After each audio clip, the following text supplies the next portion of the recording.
Well, good afternoon, YouTube. This is Chuck. Today I'm coming to you from one of our local parks. And it's Saturday, April 22nd. And I thought I would try to shoot another in my Bigfoot stuff series. I'm going to try to shoot number 9. And number 9 is a little bit complicated. And I hope I have my thoughts together enough to be able to do this. This is the first take. And so we'll see if we can get her done. As I always tell you about these, is in order to understand exactly where we're coming from and how we got to where we're at right now, it'd be far better if you go ahead and pause this one right now and go back and watch my Bigfoot stuff number 1 through Bigfoot stuff number 8. The subject is kind of complicated. It's a lot different than you might think it is. And this one here will make a lot more sense if you watch the other ones first. And a couple of them have other videos on another channel that are pinned to the comment section. And if you watch all that stuff, you'll have a pretty good idea what I'm getting at on this one today. So what we're talking about today is the Sasquatch people and spirituality. And so the question is, are the Sasquatch people, are they spiritual? If they're really people, they're not monsters. They're not the monsters that some people would leave you to believe them to be. They're a people. They're very kind. They're very loving. They have a scary appearance, which it'd be only natural for us to be afraid of them. And they have a lot of varied appearances. They don't all look the same. Some of them look quite a bit different. And so as a result, it's a natural thing for us. Anything we don't know about, we're scared of. And of course, if we're scared of something, the first thing we want to do is kill it. And they know that, and that's one of the reasons they stay away from us. But we're kind of a warlike species. But let me get to lay out my point here and lay out my history of how we got to where we're at. As I said, this is a little bit complicated. So about 3 summers ago, we started using this same research method that we're using now about 6 years ago, and I've been, I spent the first 6 years banging on trees. I've told you about all that before. And about 6 years ago, we decided to try a different research method, if you will, or a different tact as to how to figure out what's going on, how to learn about these magnificent folks. And so about 3 summers ago, my squatching partner Kevin and Kevin has a YouTube channel. It's called Arizona Squatch. And he's had it up for a while, and he's got about 300 some videos up. So if you want to go look at that one, this is a plug for that. But basically, Kevin, one of the other videos I talked about MindSpeak and how they're able to communicate with MindSpeak. And some people are better at receiving that than other people, and Kevin's better than I am about receiving the MindSpeak. And so we've kind of developed a thing where I'll ask the questions, and he'll sit there and put his mind in neutral and try to pick up an answer. And so we've done that quite a bit. Now, he kind of knows what my questions are, the general category of what my questions are going to be, but he doesn't know exactly what I'm going to ask, so he can't make up his mind what the answer is going to be ahead of time. So he can just wait and see what they tell him. I've gotten a little better at that over the years, but I'm still not real good. We've got a couple other people that work with us that are better at it than I am. So anyway, we were up at a place we call Hilltop, and one night, just out of the blue, Kevin asked a question on his own. And the question he asked was, who is the one? He immediately got a very strong answer back. He is the Almighty. He is the Creator. Well, if those of you are any kind of Bible scholars or anything, you'll know that the ancient Sumerians did not use the word God. They used the term the One. And so when Kevin asked that question, he was dipping way back into the Wayback Machine and just to see if he'd get an answer.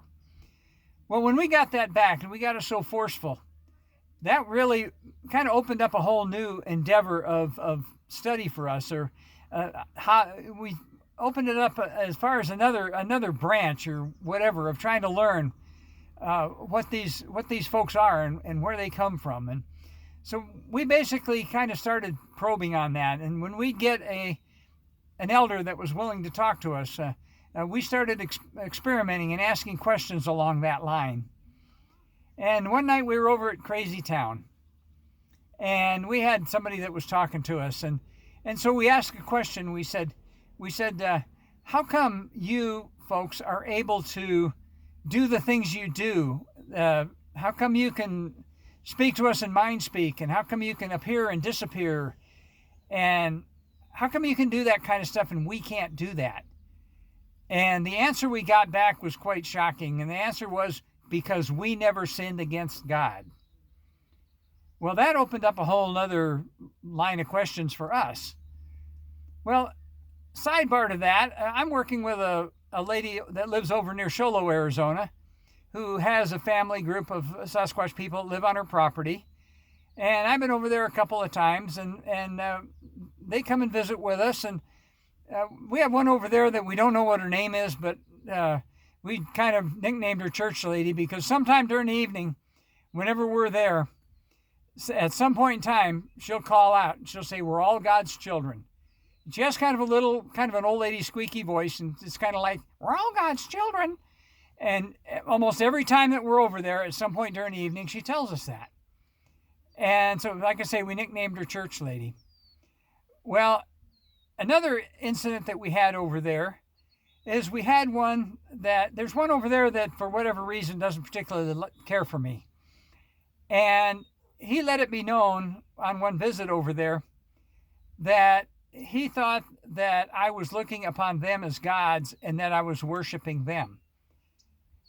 Well, that never was the truth. And of course, I immediately came back and said, no, that's not the case. I hadn't had my total transformation, which I'm going to tell you about here in a minute. I hadn't had that happen yet, and I was a little bit shocked when they came up with that.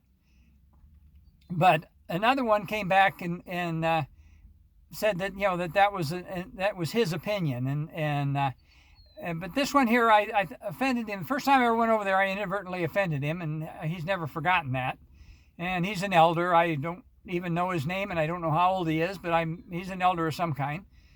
And hopefully one of these days he'll change his mind about me. But there's been a couple times he told me he didn't want me to come back over there. But anyway, moving forward, 2 summers ago, we were at Crazy Town, and we had an elder by the name of Tarragon, member of the GAN, who was speaking with us. And we've seen him. We don't know how old he is. But he's about 9 foot tall, and that massive classic Sasquatch bulk. And so anyway, he was talking with us one night, and I asked him, there was 3 of us over there, and Wayne, who you met on my other videos, anyway, he had gone to bed, and so it was just Kevin and I sitting out. And Tarragon was talking, and I asked him, I said, what do I have to do to learn more about your people? I want to learn more about your people. I want to understand. What do I have to do? Well, Tarragon told me one word. He said, pray. Well, adding the things that we've learned about that together, we've realized that they're extremely spiritual. They're farther up the spiritual scale than we are. We don't know exactly where they fit, but let me tell you the rest of what happened that night, because it absolutely changed my life. A short time after he told me that, we decided it was time to go to bed. And of course, I sleep in my van. I'm sitting in my van right now. Those of you that watch my channel know this. So I went to bed in my van, and no sooner had my head hit the pillow than my mouth opened up and I started praying out loud. Now, it wasn't phrases I use. It wasn't words I use. It wasn't my mind doing that, but it was my mouth, and I was praying out loud to the Creator. The best way to describe it, and I've said this many times, it was like I was in the car, but I wasn't driving. And this went on for 10 minutes or so. And what had happened is Tarragon had come in and entered my body and taken over my body, and he made me pray. Well, folks, I can tell you for me personally, that was life-altering. I've not been a spiritual person my whole life. I talked about that on a video on Kevin's channel. Maybe I'll reshoot that some other time here. But that transformed me. That told me that all I need to know. I don't need organized religion. I don't need to go to church on Sunday. But that told me there is a creator and they worship him, and that I needed to do that as well. And since that happened, there hasn't been a day go by that in the evening I haven't got down on my knees and thanked the creator for the day. I'm still trying to learn. I'm still trying to understand. I'm trying to understand how we fit in. I'm trying to understand how the Sasquatch people fit in. But that was an amazing experience to me, and it changed my life forever. As always, believe however much of it you will. It doesn't change whether it happened or not. It is what it is. So what we're looking at right now, to move on now to current time, we're trying to figure out where they fit into everything. Okay, we have a working hypothesis right now. And they have, there was another time, by the way, that they've actually given us Bible verses to go and look up. I mean, they know about the Bible. They know about the Lord. They know about Jesus. And they know what our opinion and our take on the whole spiritual thing is. I'm not quite sure whether they're exactly the same as we are as far as their beliefs in the Creator and the Almighty, but I do know that they know what our people believe, and they also know that a lot of our people don't believe at all. And so we're trying to figure out a way. We're trying to figure out how they fit in. Now, we may not even be able to comprehend how this all works, but we think we kind of got a line on it. And with that, I will suggest that you go to the book of Genesis, chapter 25, verse 19, and read about Rebekah and Isaac. Well, Isaac was the son of Abraham, and Rebekah wanted to have a child, and she was not able to have a child. And nobody knows whether that was her problem or his problem. They always seem to blame the female and say the female was barren, but that might not have been the issue. Well, they prayed to God to allow her to conceive, and so God did.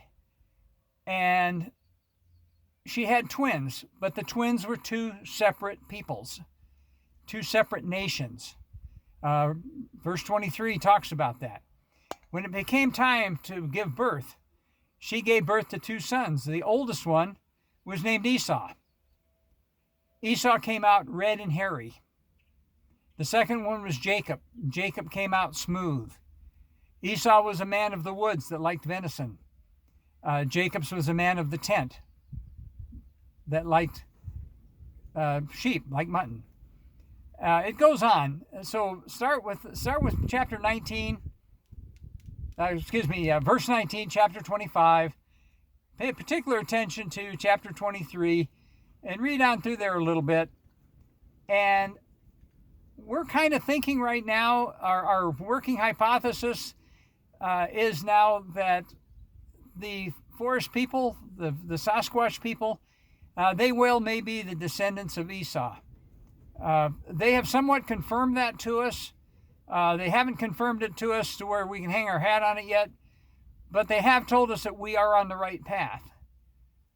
So, are they space aliens? No. Are they the descendants of Cain? No. Are they the Nephilim? No. This is where we're at right now on this. Obviously, our hypothesis can change as we learn more, but this has been a difficult video to make and difficult to keep my head straight on it. I think I've got it. I'm going to make one more in this series, and the final one on the series, which will be my Bigfoot Stuff 10 video, is going to be how to do what we've done if you so choose to do that. And I'll be shooting that one here, I don't know, whenever I can get my head on straight enough to do it. And I think that'll probably be the end of my Bigfoot Stuff number 1 through Bigfoot Stuff number 10. There's going to be additional videos on the subject. I'll take you with me on trips and tell you about incidents that occurred. But this one here, I'm going to call it Bigfoot Stuff number 9. And I think with that, I'm going to let you go for now. We're over at the city park. It's starting to green up really pretty. It's springtime here. So let me spin you around one more time, give you a view of the park, and so I can find the button. So I'll tell you to take care of each other, love each other. It's a beautiful day.